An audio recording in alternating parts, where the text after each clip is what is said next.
Myth is synonymous with mysticism, spiritual life, and reformation, filtering down into beliefs, traditions, allegorical and metaphorical connotations.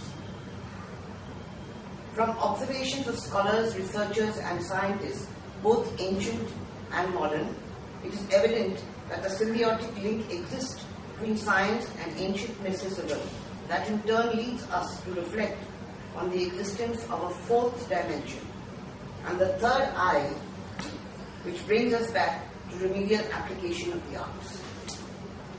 In this context, puppet theatre and the role it plays in education and psychology. Whereas myths tend to include supernatural elements in a timeless past, there is no objective proof for them. Myths, like legends, may include facts, but they are entirely factual themselves. The truth in them has been distorted over time, usually for the sake of a good story. The paradigm in our minds is that it is a myth told in an interesting and dramatically colorful way. Science today is logical, so it is accepted as truth. A myth unfolds in symbols, metaphors, parables, and allegories. The ancient Mahabharata accounts of flying chariots, and in the film The Gods Must Be Crazy, a pygmy who has never had a glimpse of the civilized world thought that a Coca-Cola bottle came from the gods because it fell from the sky. He also wondered what type of animal the first car he saw was. Thus, interpreting what he perceived was in acceptance with what he believed, and therefore described the object in the same way. When he sees a white woman for the first time, he thinks she is a goddess. If a narrative were to be documented and read 1,000 years from now, perhaps we could call it a myth. While in fact it appears to be so simple because of the words used to describe it. As we know, puppet theatre is magical and mystical, because although we know that the puppet is without life, yet on the puppeteer's hand it becomes a living testament in action, a visual and magical truth. Thus, truth and fact, the possible and impossible, combine to create indelible imprints on the minds of the beholder. This, with such power, thousands of years from now, a puppeteer may become a mythical godhead, while the explanation is quite logical. The interpretation, in fact, evolves from the descriptive motives used in the written word. In India, where traditional puppetry revolves around Indian mythology, it is the perfect blend to dramatize the impossible feats of gods, goddesses, magical birds and animals, plants and trees. For children, especially in rural India, where these traditions survive, it is an ideal form of education in culture, language, religion, and life skills.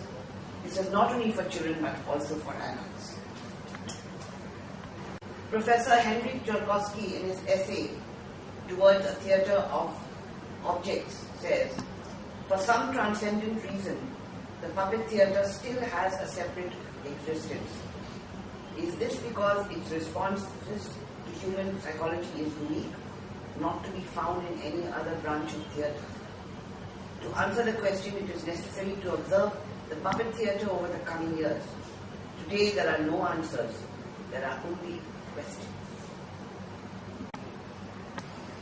The power of myth in India. In a publication by Devdutt Patnaik, he describes mythology as the study of inherited stories, symbols and rituals, and the subjective truth they reveal. But who knows the truth? The press, the scientist, the priest, the academician, the journalist, the activist, the writer? Not you or me, always someone else. We live in a world that has room for only one truth. The truth. Hence, we doubt everything we hear and are always arguing. We think argument is good because it leads us to truth. Yet we don't listen to other people's truth because we are convinced they are false. Today children ask questions, some of which adults find difficult to answer, sometimes embarrassed to explain. How better than to use a myth, a story, to help a child to picturize a complex situation in an interesting manner. Religious doctrine teaches that the truth comes from the book. Scientists claim the truth comes from measurement. Mythology says Truth comes from your own stories. But there is an alternative. When we listen to your truth and make room for it in our truth, thus our truth expands and we know more than we did before we entered into a debate. Indian mythology is about the second alternative, called Samvad. Our world today is plagued by Vivad, mental violence through argument and physical violence through warfare. Indian mythology embraces a whole spectre of truths and untruths that are embedded into the unconscious minds of the people right from infancy to old age. The power of myth is that it is a game changer. It allows you to enjoy your truth and other people's truth and move towards greater truth.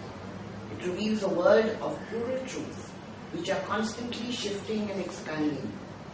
The power of Indian mythology is soul-stirring and inspiring and psychologically effective. Positively interpreted, it can create a world where children may grow up to become sensitive and caring. In science, only that which can be measured is truth.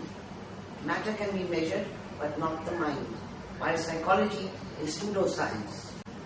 Science teaches us that this is the only life because it cannot measure anything else.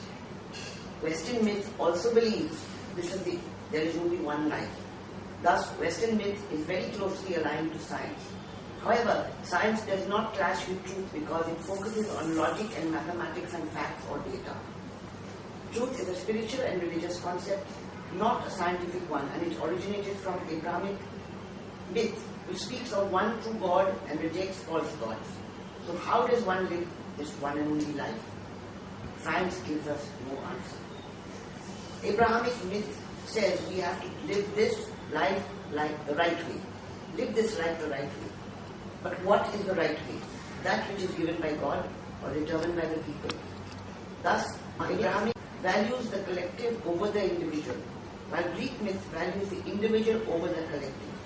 All activists and liberals think like Greek heroes who challenge the might of the gods and refuse to be contained by them.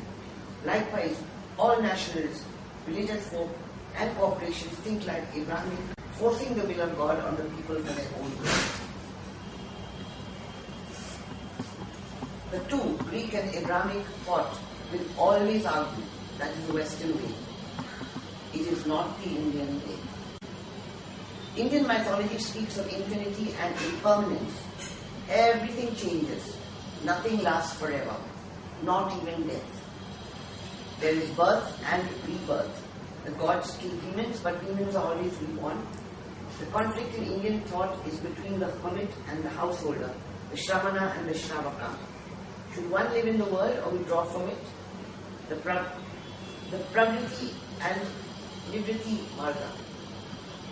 Buddha withdrew from society in the prime of his youth. Tirthankara withdraws from society after fulfilling worldly duties. Shiva withdraws from the world, but the goddess brings him back to be a householder. Like Ram in the Ramayana, it is all about being exiled to the forest and then return to the world of action and reaction, of karma that humans judge as fact and fiction, truth and falsehood, in order to cope with their own conflicts and fears about life. Nature remains silent and we wonder what is the truth. We seek frameworks to make sense of life and so we conceptualize with the myth.